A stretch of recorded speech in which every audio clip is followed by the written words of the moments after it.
Hello and welcome to Nitro Talk. If you, like me, are into nitro engines, vehicles, anything at all to do with the nitro side of the RC hobby, you're in the right place. Thank you very much for any support. Like, comment, subscribe, all that stuff really helps. I really appreciate it. Thank you very much. Today, let's talk about glow igniters. We've discussed before about starter boxes, how they sometimes have glow igniters that run directly off the box. There are some newfangled fancy stuff out there, LiPo glow igniters.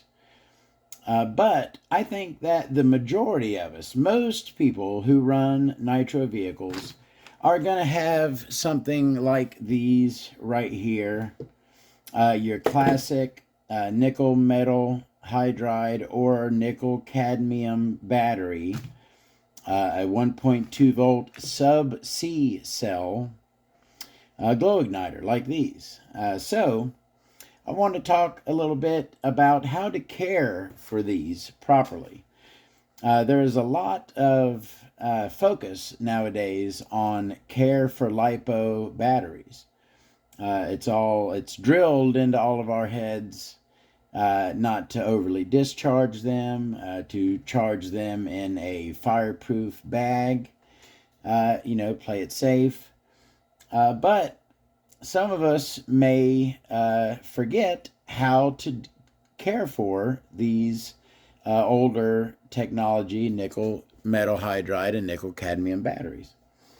So I want to touch upon caring for the cells themselves and then the glow igniters as a whole.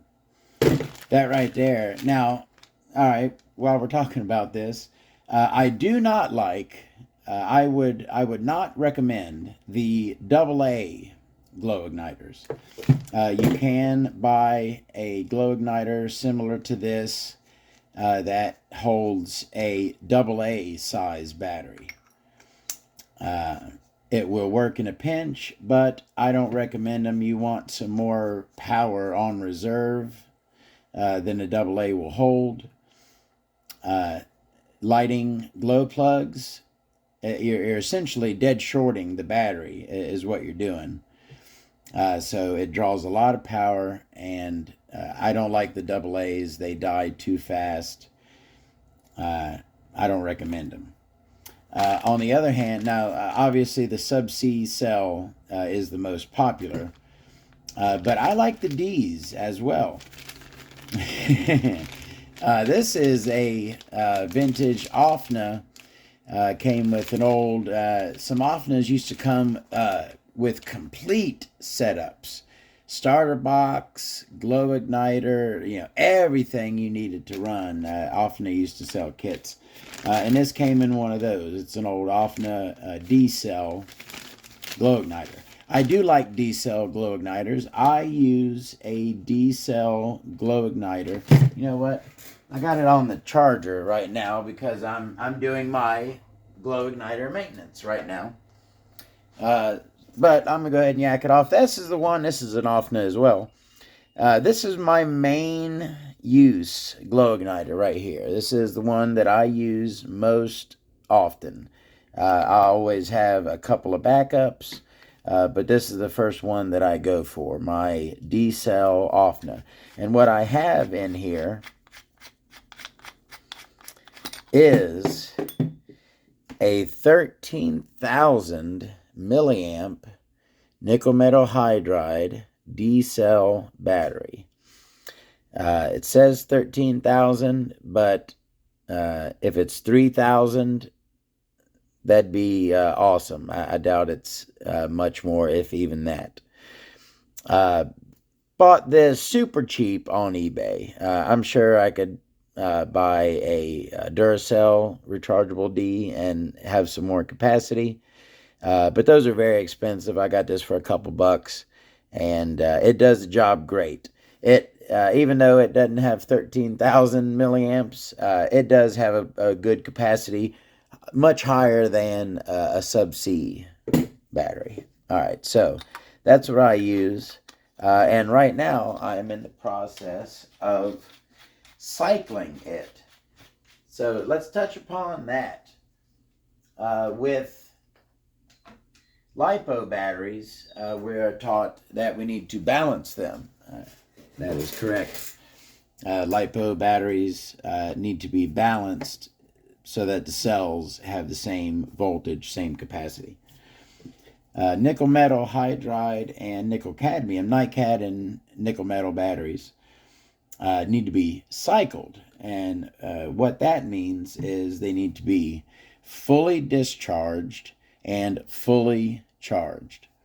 I'm sure a lot of us are guilty of just topping off these glow igniters. You want to go out and run your vehicle, you just throw it on and top it off, right? Make sure it's good and fully charged. Yes, we're going to do that. But what you need to do every now and then, I know you're not going to do it every time, but I like to do it at least once a month, once every couple months. I like to cycle my glow igniters, fully discharge and then fully charge them. What's best for these batteries, these nickel metal and nickel cadmium batteries, what is absolutely best for them is to be fully discharged and fully charged every time. These will suffer from what's called a memory effect. If you don't, this is 1800 milliamp capacity, right? Let's say you fully discharge it and then charge it with only 1000 milliamps, right? And then you use that up, you discharge it, and then again charge it with only 1000 milliamps. Eventually, that battery is going to, via memory effect, it will only have 1000 milliamp capacity. If it only can retain what is being used. So you want to use all of that to maintain all of that capacity. That means fully charging it, fully discharging it. So that's cycling. You want to make sure you do that at least every so often. And okay, so that's the caring for the cells. Now let's talk about the igniter units themselves.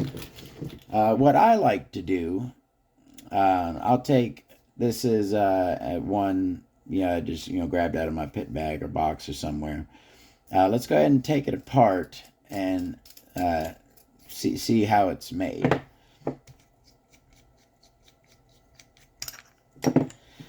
So we have our SC 1800. It's a sub-C cell, not a C battery, okay? That's a standard C battery. And that is a sub-C, what we use in our glow igniters. All right. Now, what I like to do every now and then with these is I like to perform maintenance on these by cleaning them up. You see how you got a crap ton of dirt accumulates in there. I'm going to go ahead and run this through my ultrasonic bath, get it nice and clean, and then we'll come back and I'll finish showing you how I maintain these. See you in a sec. One thing I wanted to throw in here, I forgot to mention, talking about nickel metal and NiCd batteries. Fully charged for them means good and warm.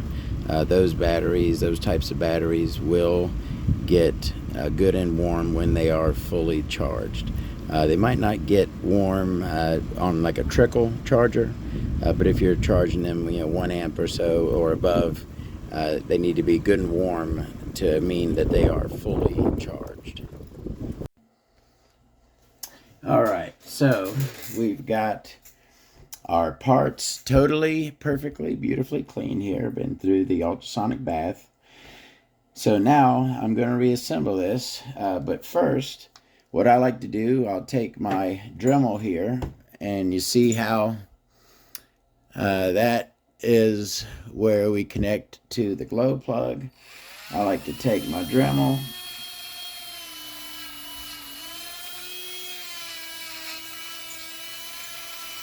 and, oops, sorry, should be, why not do this on the camera?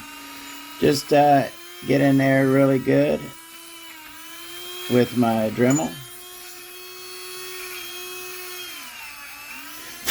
Polish that up really good. See what we got there?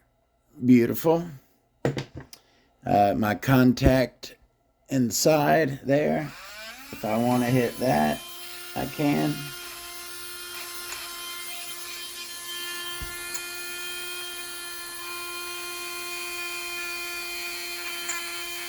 Make sure we got it nice and clean, fresh, bare metal there. Gonna get some great contact. There we go, looking lovely. All right, so I got my contacts looking beautiful. What my next step is, I like to, I'm sure people who've been doing Nitro a long time, you've had these pop apart on you once or twice. These screw in here and they will become loose. They will come loose, and I've seen them pop right apart when they run out of thread. So what I like to do is throw some thread lock on them. This does not cause any issue as far as the conductivity. Still get a great conduction of electricity. So I'd throw me a little bit of blue thread lock. Make sure some you have to put the spring on first. Will this go over here? Yeah, this one we need to put through here first, and then we can put it on.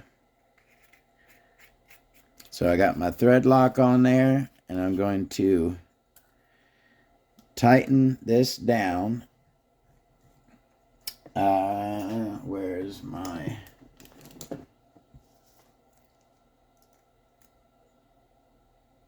Get a grip on it and get it real good and tight in there. All right, so I have a good, solid, tight connection.